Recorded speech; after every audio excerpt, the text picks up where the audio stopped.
ತಿರುಪ್ಪಾವೈ. ತಿರುಪ್ಪಾವೈನ ಮೊದಲನೇ ಪದ್ಯ. மார்கழி திங்கள் மதி நிறைந்த நன்னாளால் நீராட போதுமினோ நீரழியல் ஷீர்மல்லு ஆய்ப்பாடிச் செல்வச் சிறுமேர்காள் கூர்வெல்லு கூடம் தொழிலம் நந்தகோபன் குவரன் ஏராடி கண்ணின் யசோதை இளம் சிங்கம் கார்மேனிச் சங்கள் கதிர்மதியம்போல் முகத்தான் நாராயணனே நமக்கை பரதருவான் பாரோர் புகழ ಪಡಿಂದೇಳೋರೆಂಭಾವಾಯ್. ಮೊದಲನೇ ಪದ್ಯದ ತಾತ್ಪರ್ಯ.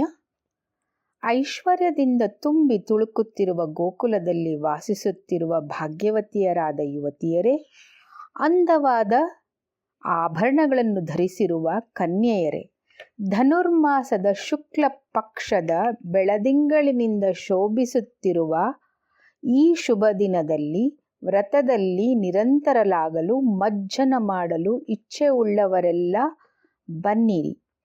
ಚೂಪಾದ ಮೇಲಾಯುಧವನ್ನು ಹಿಡಿದು ಸಾಹಸ ಕಾರ್ಯಗಳನ್ನು ಮಾಡುವ ನಂದಗೋಪಾಲನ ಮಗನಾಗಿಯೂ ಸುಂದರವಾದ ಕಣ್ಣುಗಳುಳ್ಳ ಯಶೋಧಾದೇವಿಯ ಸಿಂಹದ ಮರಿಯೋ ಎಂಬಂತೆಯೂ ಇರುವ ಮತ್ತು ಕಾಳ ಮೇಘದಂತೆ ದೇಹಕಾಂತಿಯನ್ನು ಹೊಂದಿದ ಕಮಲ ನೇತ್ರನಾದ ಮತ್ತು ಸೂರ್ಯನಂತೆಯೂ ಚಂದ್ರನಂತೆಯೂ ಮುಖಕಾಂತಿಯುಳ್ಳವನೂ ಆದ ಶ್ರೀಮನ್ನಾರಾಯಣನು ತಾನೇ ಸ್ವಂತ ನಮಗಾಗಿ ವ್ರತಕ್ಕಾಗಿ ಬೇಕಾಗಿರುವ ಪರೈ ಎಂಬ ಆಯುಧವನ್ನು ಕೊಡುವವನು.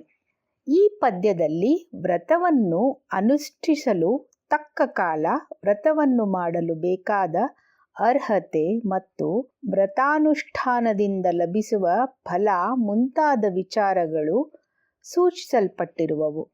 24 ಗಂಟೆಗಳ ಒಂದು ದಿನದ ಅವಧಿಯಲ್ಲಿ ಉಷಾಕಾಲವು ಅತಿಶ್ರೇಷ್ಠವಾದುದು. ಅದು ಮನುಷ್ಯನಲ್ಲಿ ಸತ್ವಗುಣವನ್ನು ಉದ್ರೇಕಗೊಳಿಸುವ ಕಾಲ. ಭಗವತ್ ಚಿಂತನೆಗೆ ಮುಂತಾದ ಮಾನಸಿಕ ಕ್ರಿಯೆಗಳಿಗೆ ಉಷಾಕಾಲವು ಅತ್ಯುನ್ನತ ಕಾಲ. ಒಂದು ದಿನದ ಅವಧಿಯಲ್ಲಿ ಉಷಾಕಾಲವು ಹೇಗೆ ಶ್ರೇಷ್ಠವೋ ಹಾಗೆ 1 ವರ್ಷದ ಅವಧಿಯಲ್ಲಿ ತಂಪಾದ ಧನುರ್ಮಾಸವು ಶ್ರೇಷ್ಠವಾದ ಕಾಲ.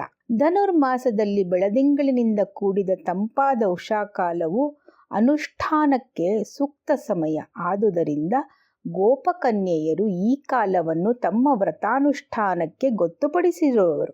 ಕೆಲವು ವ್ರತಗಳನ್ನು ಆಚರಿಸಲು ಬೇಕಾದ ಅರ್ಹತೆಯು ಕೆಲವರಿಗೆ ಮಾತ್ರ ಇರುವುದೆಂಬುದು ಹೇಳುವರು.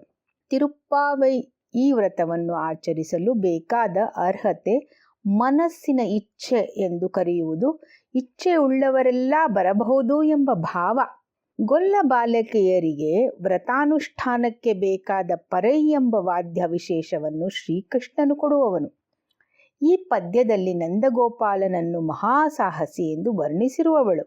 ಮಹಾಸಾಧುವಾದ ನಂದಗೋಪನು ಕೃಷ್ಣನ ಜನನಾನಂತರ ಅವನ ರಕ್ಷಣಾರ್ಥವಾಗಿ ಮಹಾಸಾಹಸಿಯಾದನೆಂದು ವ್ಯಾಖ್ಯಾನಗಳು ವರ್ಣಿಸಿರುವವು. ಅದೇ ರೀತಿ ಕೃಷ್ಣನನ್ನು ಸದಾ ನೋಡುತ್ತಿರುವುದರಿಂದ ಯಶೋದೆ ಕಣ್ಣುಗಳಿಗೆ ಸೌಂದರ್ಯ ಉದ್ಭವಿಸಿತು. ಯಶೋದೆಯು ಏರಾಳಂದ ಕಣ್ಣಿ ಆದಳು. ಕೃಷ್ಣನ ಮುಖಕಾಂತಿಯು ತೀಕ್ಷ್ಣವಾದ ಸೂರ್ಯಕಾಂತಿಗೂ ಸೌಮ್ಯವಾದ ಚಂದ್ರಕಾಂತಿಗೂ ಹೋಲಿಸಲ್ಪಡುವುದು.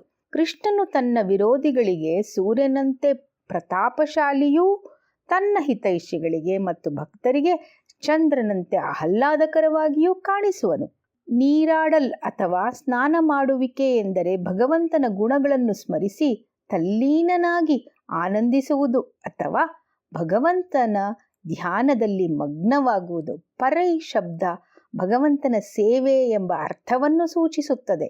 ಮನುಷ್ಯನಲ್ಲಿ ಸತ್ವಗುಣಗಳು ತಲೆ ಎತ್ತಿದ್ದು ಕಾಲ ಮತ್ತು ಆಚಾರ್ಯನ ಅನುಗ್ರಹ ಒದಗಿ ಬಂದ ವೇಳೆ, ಭಗವತ್ಪಾದಕ್ಕೆ ಸೂಕ್ಷ್ಮ ವೇಳೆ. ಭಗವಂತನ ಧ್ಯಾನ ಮತ್ತು ಕೈಂಕರ್ಯಗಳಿಗೆ ಯಾರಿಗೆ ಇಚ್ಛೆ ಇರುವುದೋ ಅವರೆಲ್ಲ ಭಗವತ್ಪಾದ ದರ್ಶನಕ್ಕೆ ಅರ್ಹರು. ಭಗವಂತನನ್ನು ಧ್ಯಾನಿಸುವಲು ತಿರುಮಂತ್ರವು ಆಧಾರ. ಆಂಡಾಳ್ ತಿರುವಳಗಡೆ ಶರಣಂ. ಜೈ ಶ್ರೀಮನ್ನಾರಾಯಣ.